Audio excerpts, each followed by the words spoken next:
Bien le bonsoir à tous et à toutes, bienvenue sur la chaîne de l'Avengers du cinéma. Je suis l'Avengers du cinéma. Je voudrais commencer cette vidéo par vous remercier d'être de plus en plus nombreux, les vues qui montent. Alors, ma dernière vidéo n'a pas fait beaucoup de vues par rapport à ce que je fais d'habitude.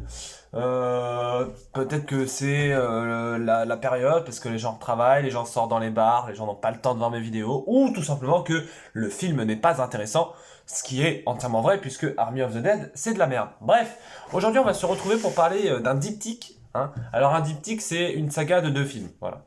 Il y a diptyque, trilogie, quadrilogie, pentalogie et tout le bordel. Alors, nous allons parler d'un film qui est très peu connu, enfin, qui est très connu lorsqu'on est dans le monde cinéphile, mais que on ne connaît pas, que le grand public ne connaît pas, ou très peu en tout cas. Il s'agit donc de Trainspotting, réalisé par Danny Boyle, sorti en 1996. Alors, Danny Boyle, pour dire 2-3 petits mots dessus, Danny Boyle c'est un réalisateur qui est dans l'expérimental, qui a toujours tenté des genres différents. Il a fait le film d'horreur avec 28 jours plus tard, il a fait un film en quelque sorte pro-écologique, non c'est pas pro-écologique, mais La Plage par exemple avec Leonardo DiCaprio, c'est lui. Il a réalisé 127 heures, il a réalisé Trainspotting, enfin c'est un réalisateur anglais donc, qui a toujours eu une manière de filmer, une manière d'écrire des scénarios, qui était toujours très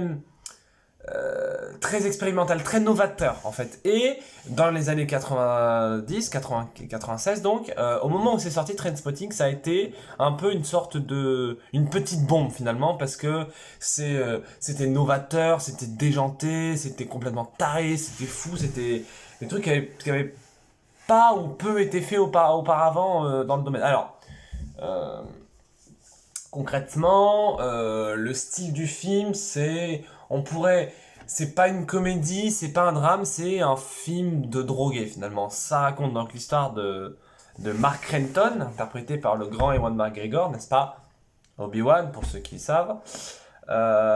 Mais également, il y a donc aussi le personnage de Spud et de Sick Boy, interprété par Johnny Lee Miller, qui sera Sherlock Holmes dans la série Elementary. Très bonne série d'ailleurs. Et le scénario est assez simple, entre guillemets, je mets des grosses guillemets. Ça raconte finalement l'histoire de ces 4 individus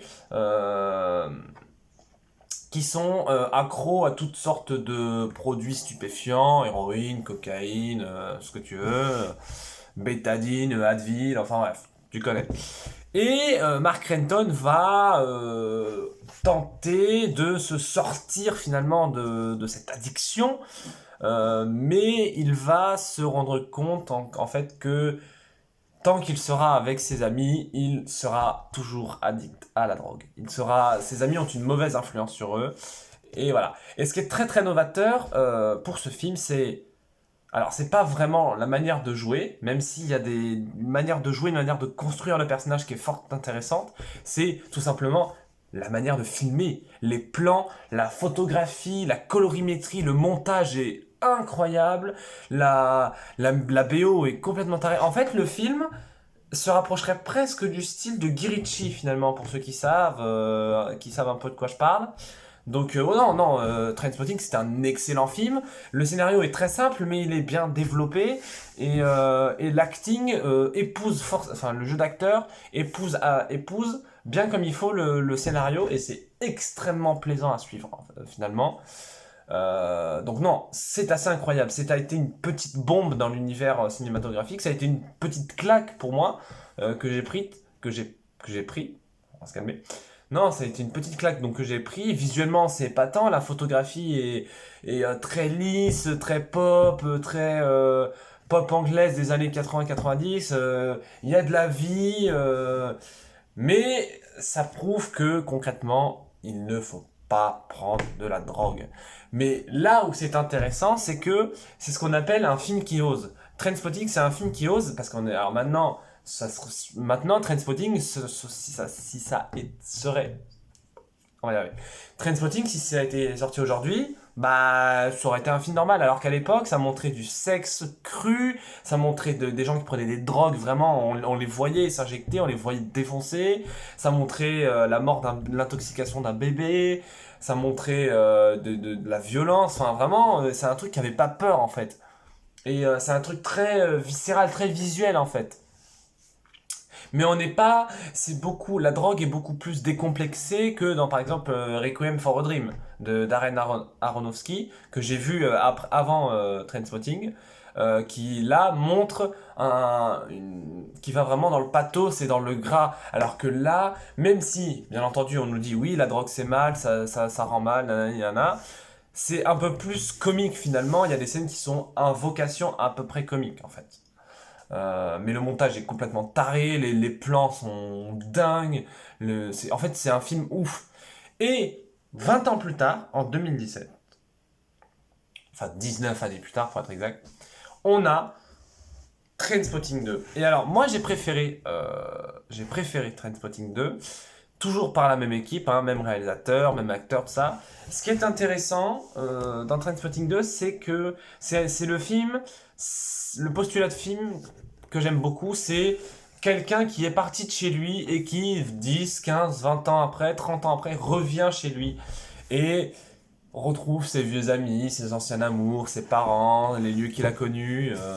Donc non, Trainspotting 2, je vais essayer d'être assez rapide et concis là-dessus, puisque il a tout bonnement les mêmes qualités que le premier.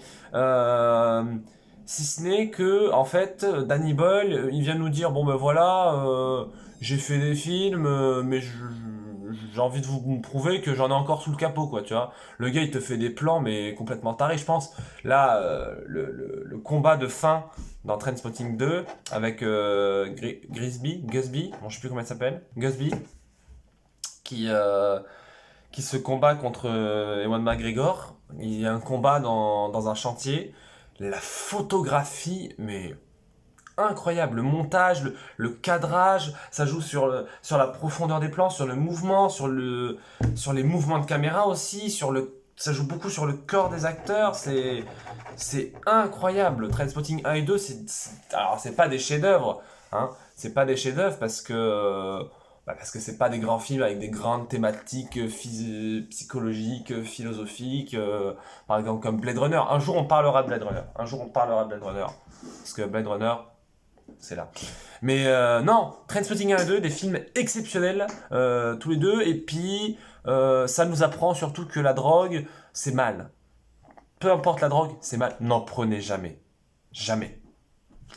Ok.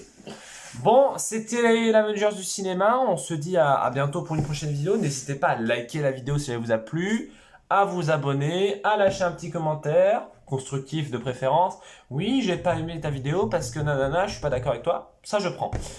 Et si possible, si ça vous intéresse, dites-moi en commentaire un film, une série, un jeu vidéo. Vous voulez que j'en parle, vous voulez savoir mon avis. J'en parlerai avec un plaisir fou. Et puis voilà quoi, abonnez-vous. Et puis bientôt les 50 abonnés, 60, 70, 80, 100, 100 000, 1 million, 10 millions. Et puis voilà quoi. Allez, on se dit à bientôt. C'était Avengers du cinéma.